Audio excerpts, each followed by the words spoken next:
ত্ৰিশূল প্ৰহাৰ কৰেছে সে অনন্ত কোটি ব্ৰহ্মাণ্ডৰ হৰি অধিকাৰী জগদৰেশ্বৰ নাৰায়ণে সুদৰ্শন চক্ৰ মাৰি দিছে জমে জমানন্দ প্ৰহাৰ কৰিলে ইন্দ্ৰই ধনুৰ বাণ মৰাৰ পাছত সেই জলন্ধৰৰ ওপৰত নিধন কৰিব নোৱাৰে এই মহাদেৱৰ পৰা অপৰত্ব বৰ লাভ কৰি জলন্ধৰপুৰ বলিয়ান হৈ পৰি আছে নাগে নাগিনী গন্ধৰ্ব কিন্নৰ বাকী নাই সকলো যুদ্ধত আহিলে এটাই উদ্দেশ্য জলন্ধৰক শেষ কৰিব লাগে নিধন কৰিব লাগে সকলোবিলাক আহিলে মাত্ৰ এজনী বাকী আছে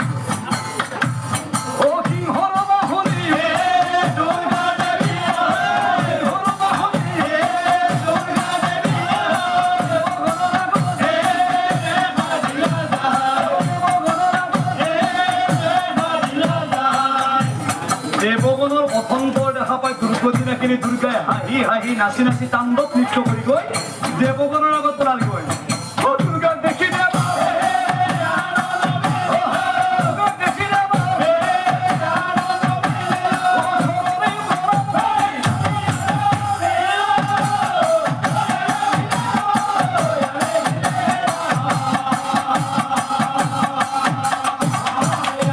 আৰু দেৱগণৰ স্তুতিত তুষ্ট হইলা দুৰ্গা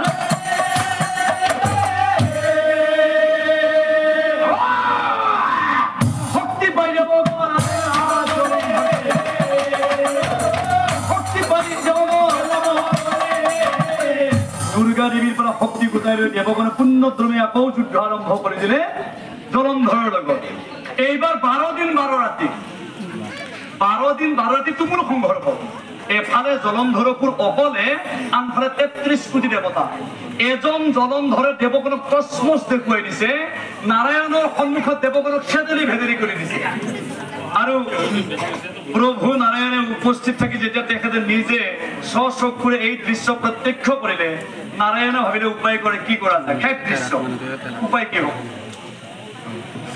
আমাৰ যে এই কেতিয়াবা যদি ডাক্তৰ ওচৰত আছে বিয়া নাপাব দেই তেতিয়া আমাৰ সৰু সুৰা অসুখবিলাক হৈ থাকে আমি যদি ডাক্তৰৰ ওচৰলৈ যাওঁ ঘপককৈ মানে একেবাৰে কাৰা ঔষধটো লিখি নিদিয়ে অকণমান পাৱাৰটো কমাই লিখি দিয়ে এইটো খাই ভাল হয় যদি হওক যদি ভাল নহয় দ্বিতীয়বাৰ যদি যোৱা হয় আপোনাৰ ঔষধটো সলনি কৰি এইবাৰ একদম পুৰা একেবাৰে ৰুটি মৰাটো লিখি দিয়ে ঠিক তেনেকৈ নাৰায়ণেও ভাবিলে যে এইটো পানীত মোৰ কামটো হোৱা নাই এইবাৰতো একদম পুৰা হনুমান গিৰিয়াল লগাই দিছে মানে এইবাৰ এনেকুৱাকৈ দিলে ইফালে যুদ্ধ চলি আছে এই যুদ্ধৰ মাজত নাৰায়ণ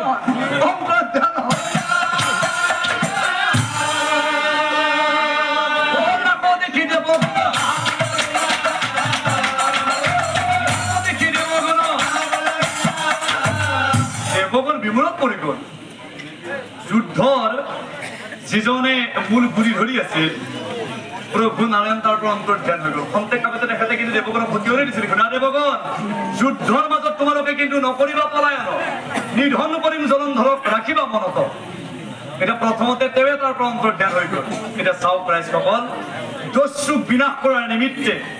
অসুৰক নিধন কৰাৰ নিমিত্তে জগতৰ প্ৰতি ঈশ্বৰ পুৰুষ নাৰায়ণে সেই মুহূৰ্তত তেওঁ কি পন্থা হাতত ল'বলগীয়া হৈ গৈছিল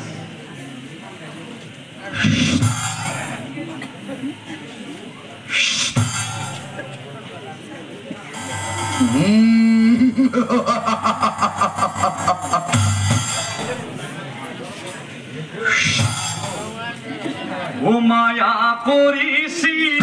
হৰি মায়া কৰিছি হৰি জলন্ধৰ ৰূপ ধৰি বৃন্দাৰ ওচৰে চলি গৈলা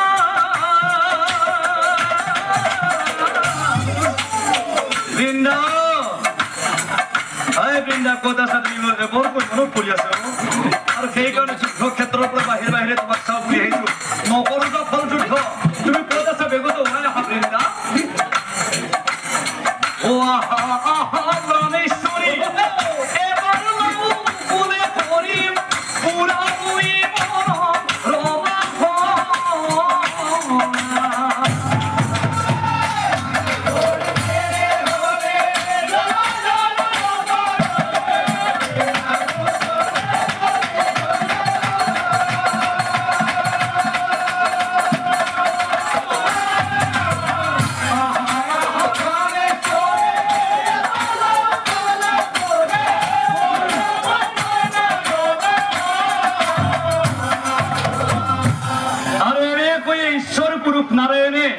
জলন্ধর অকুর রূপ ধরি বৃন্দাবতীর সর্বদা গো মায়া করে নারায়ণে না জানিল বৃন্দাবনে স্বামী বলি ভাবে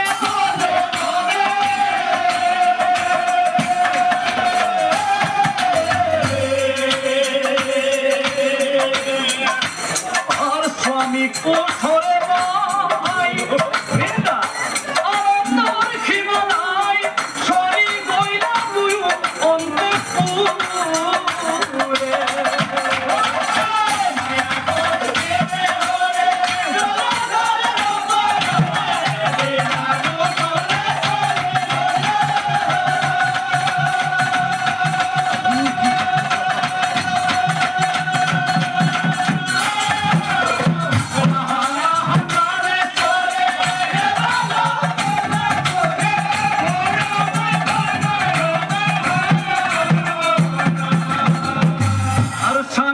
ভাবে বৃন্দাবতী